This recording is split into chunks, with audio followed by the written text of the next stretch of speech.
It's JoJo Capone. Shout out Mikey T, the movie star, and we live right now on Report Card Radio. JoJo, man, I appreciate you taking the time to speak with me on Report Card Radio. Before we get into everything, I think we've got to talk about Young Jeezy and Gucci, man, the Verzuz battle last night. Yeah, I watched it. I watched the whole thing. That's my era of, running around with them guys and knowing them guys personally. You know, my introduction, of course, to Gucci.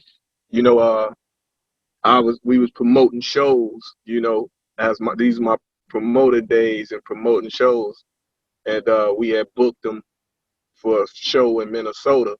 I actually booked them like 3 different times, Chicago and Minnesota, like 2 different times. So, but because it was notably that I was running around with Jeezy, you know what I'm saying? You know, when they was having a situation, I guess it kind of made Gucci leery, you know what I'm saying, and not knowing. But my whole thing was this, like, to backdoor them or line them up, which never was the case or whatever, you know what I'm saying? My whole thing is, look, dude, ain't nobody gonna give you their government name and then try to backdoor you or do something to you, even though people do stuff like that. We got world's dumbest criminals, but I'm just not one of them. You know what I'm saying? So, and Waka, of course, the security, and Deb, you know what I'm saying, can contest to this, you know what I'm saying, what I'm speaking on, because it was like, the money was paid, hotels was paid, extra security was paid, and there was some things done off record to help him ensure that he would be good, you know what I'm saying? So he was supposed to go do sound check, and he didn't do sound check, so the orders was to put, the food in his room, you know what I'm saying? So, of course, we go to security, we go cater the food to put the food in his room. All the time he never had went to sound check. He was still in the room. So he looked through the peephole and he thinking we coming in there to jack him. You know what I'm saying? And he called Deb, come get me. They trying to kidnap me. They trying to jack me. But that wasn't the case. And like I told him, I'm like, kind of jack him. We not going to give you extra protection and to try to do something to you. It didn't make sense. So I think overall it was him not knowing that I was behind, you know what I'm saying, or affiliated with the bookings. When he seen that I was involved with it, he just knew that he seen and known that I was running around with Jeezy heavy. So, but like I said, I've never been a backdoor type of person, you know what I'm saying, and I always stayed mutual in any situation. And if I can help, put the fire out on a situation, then I was always willing to do that. So he didn't feel comfortable. He left, didn't do the show. They sent the money back, and we had to do the DVD. This is the DVD series. So I had put out Chicago version DVD, and and it was to the point where I was upset about what happened. So I started calling him Coochie Mane. You know what I'm saying? And it was all on World Star and all that. And like I say, rest in peace to Q. Like I told people, like I'm one of the prime people that helped Q start World Star, because he would take my DVDs and rip them, you know what I'm saying, and have the exclusive footage. Then once he passed away, the people that he left in charge, I don't really know how they rocking it, but I never had no use for them no more after that anyway. But and then as far as Jeezy is concerned, we was gonna do, like I say, Global Gangsters was the umbrella, running with a lot of these brothers, you know what I'm saying, and holding them down and assisting them into whatever situations that it was, and doing business with them and all that. So it was more so like we was gonna do, Global Gangsters, songs with Jeezy and Slick Puller, which we wind up doing, just putting the movements together, merging the movements together and working with each other and doing something for the fans for the most part, because that would be stuff that they would request.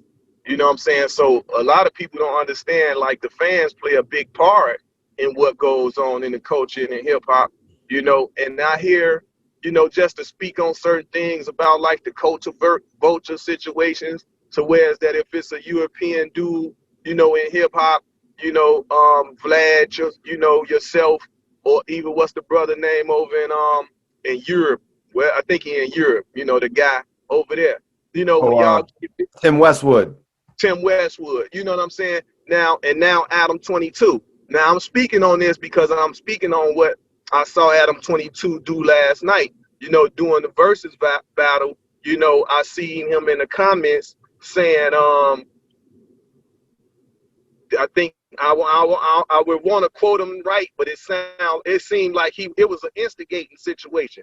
So when people get upset at guys that they considering guests in hip hop, is because we be looking like you know, we already dealing with our own ills amongst each other. Let us fix our situations. Don't use your platform to help you know, incite the riot more, you know, or instigate the situation, which is why, you know, I have my distaste and dislike for academics. You know what I'm saying? Like, he built his whole career off the backs of the hardship of Chicago, you know, and the young brothers and sisters that we lost, you know, and calling them savages and all that. Like, people know how to evoke emotions, you know what I'm saying? So you got a lot of these guys that went to college, they psychiatrists, so they know the things that they do and say that they can trigger a person.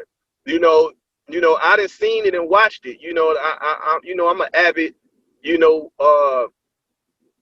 I'm an avid person to look at what's going on in the culture so I can see how people playing it. You know what I'm saying? Like, do they really care about us, or is it all about clickbait? You know what I'm saying? And views. And for the most part, I see it's all about clickbait and views, you know, and getting traffic to their site and trying to sell their Patreons and all this and that. And it's like, it's crazy. That's why I was saying, like, bro, I really don't even care to do interviews. You know what I'm saying? Because I know that my interview gonna drive traffic. That ain't nothing new. I know that. I know my interview can drive traffic, but I just don't want a person to use no faulty clickbait titles and all that. Like, that's fake to me. And I don't associate myself with nothing fake or fraudulent. So I don't want no parts of it. So that's why I tell anybody, if I do an interview with you, don't never do no clickbait titles and all that with my name attached. Like, or I would never do it again. I give them, you know what I'm saying, ups. I give them the ups to tell them how they know how to deal with me. You know what I'm saying? And it's like, I'm not no media whore. I'm not a YouTuber or none of that. I do motivational speaking. I do life coaching.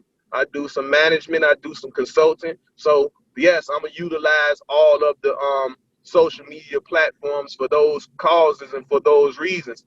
Not to be on here arguing with nobody and going back and forth and talking about people business. Like, I don't like none of that. You know what I'm saying? But that's my personal thoughts and my personal opinion. You know what I'm saying? But I understand it, because it's like, these guys that are YouTubers, they got to wake up and try to report on every situation with they spin on it. You know what I'm saying? And it's like, you're going to see all this stuff on TMZ or Shade Room and Ball Alert. You're going to see majority of the stuff on there first anyway. You know what I'm saying? Then it might spill over the World Star, and then it's definitely going to spill over to all the bloggers. You know what I'm saying? And they all going to put their spin on it.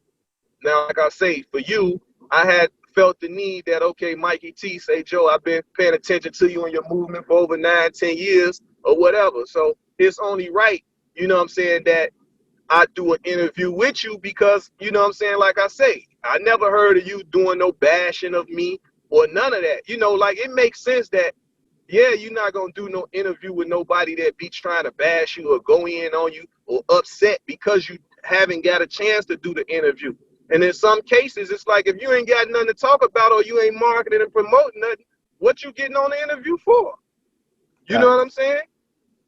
So, you know, so for me, you know, I can't tell nobody how to do or conduct their interviews and all that. You know, I can watch a person interview once or twice, and I can automatically know from that point is if the person even know how to do an interview.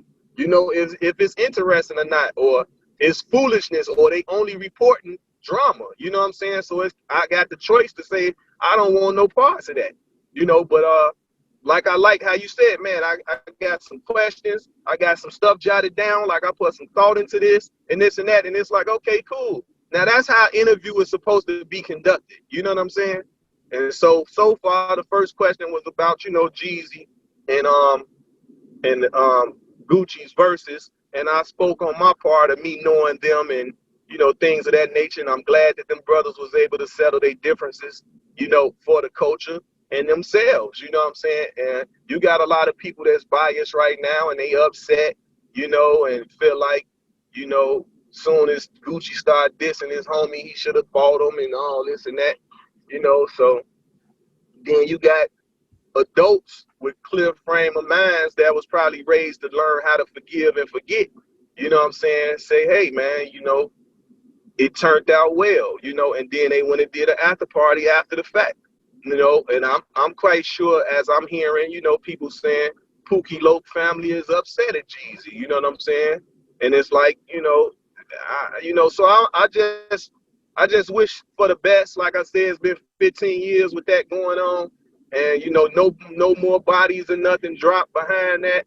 And I understand from both sides. Like I say, if somebody put a hit on me, you know what I'm saying, I got the right to dislike that person the rest of their life.